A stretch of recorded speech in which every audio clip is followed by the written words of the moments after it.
ଧୋକାର ଏକ ଖାସିୟତ ଥାଏ ଯେ ଯିଏ ତାକୁ ଦେଇଥାଏ ସେ ଜଣେ ଖାସ୍ ହିଁ ହୋଇଥାଏ। ଡର ଲାଗୁଛି ସେହିମାନଙ୍କୁ ଯିଏ କହୁଛି ମୋତେ ବିଶ୍ୱାସ ତ କର, ମୁଁ ସବୁ ଦୁଃଖରେ ତମ ସାଙ୍ଗରେ ଅଛି।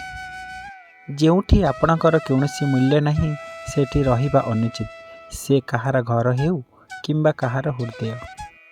ଯେତେବେଳେ ନୂଆ କେହି ମିଳିଯାଆନ୍ତି ସେତେବେଳେ ପୁରୁଣା ଲୋକ ହିଁ ବୋଝ ଲାଗନ୍ତି।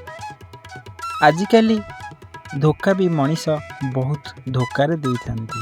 ଏଠି ଭଲ ପାଉଥିବେ କିନ୍ତୁ ହୃଦୟ ଅନ୍ୟ କେଉଁଠି ଥିବ। ଯଦି ଜୀବନରେ ବିଶ୍ୱାସ ନିଜ ଉପରେ ଅଛି ସେ ଶକ୍ତିଶାଳୀ ହୋଇଥାଏ, ଯଦି ଅନ୍ୟମାନଙ୍କ ଉପରେ ଅଛି ତ ତାହେଲେ ସେ ଦୁର୍ବଳ ହୋଇଥାଏ। ଜଣେ ଶାନ୍ତ ମଣିଷର ମସ୍ତିଷ୍କ ଦୁନିଆର ସବୁଠୁ ମଜବୁତ ହୋଇଥାଏ। ସହିଦେଲି ଯାହା ସହିବାର ଥିଲା, ଏବେ ସମସ୍ତଙ୍କୁ ଦେଖି ନ ଦେଖିବାର ଜୀବନ ଜିଇବାକୁ ପଡ଼ିବ। ଆଜିର ପ୍ରକୃତ ସତ୍ୟ ଏହା କି ମଣିଷ ଧନ ଥିଲେ ଲୋକମାନଙ୍କୁ ହିଁ ଗୁରୁତ୍ୱ ଦେଇଥାନ୍ତି।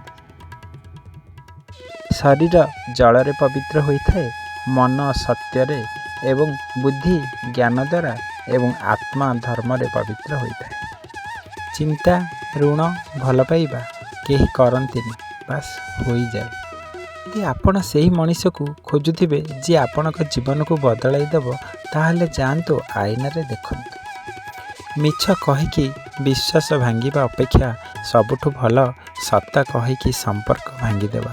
କାରଣ ସମ୍ପର୍କ ପୁଣି ଯୋଡ଼ି ହୋଇପାରିବ କିନ୍ତୁ ବିଶ୍ୱାସ କେବେ ବି ଯୋଡ଼ି ହୋଇପାରିବନି।